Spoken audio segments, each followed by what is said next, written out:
here at the iconic MHP Arena in Stuttgart. I have a very special man standing next to me. We have none other than Mr. Anand Ramamoorthy, the Managing Director of Micron India. Anand, thank you so much for taking time out to be with us in person at the summit.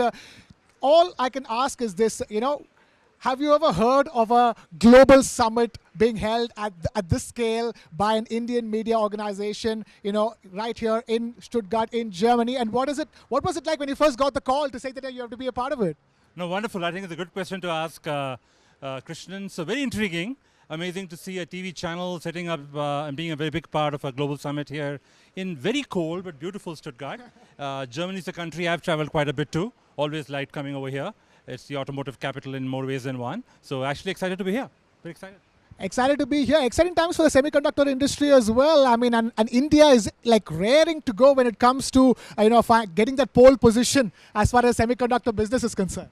You're very right. India has had a very long play in the semiconductor engineering space for over 3 decades now.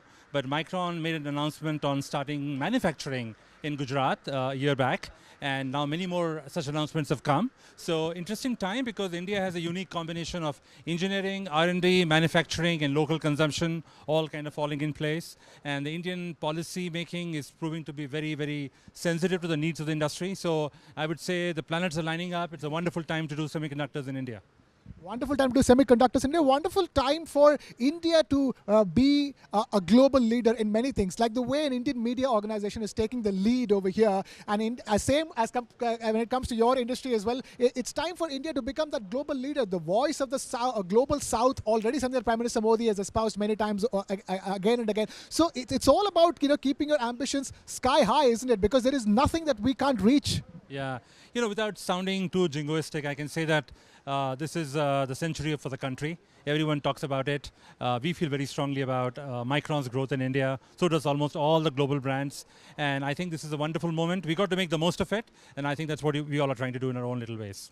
So. And getting back to the News9 Global Summit, talk to us. You're part of what we call as a playoff. We're not calling it a panel discussion. This is not a typical news media summit. We're calling it a playoff. Talk to us about the session you're going to be part of as well. Yeah, I won't give away too much because it's an exciting session. It is talking about what else but AI. But I think it's talking about AI in the context of India, AI in the global context. I will talk about AI in the context of semiconductors a little bit. So I think it will be talking about all the headwinds and tailwinds that are kind of in front of this very interesting inflection point for the industry. How can we adopt AI from a productivity, automation, and essentially better outcomes, right? End of the day, we're trying to mimic human intelligence using all the technologies in front of us. So every country will have its own little playbook. It's going to be an interesting discussion, great mix of people. Looking forward to that.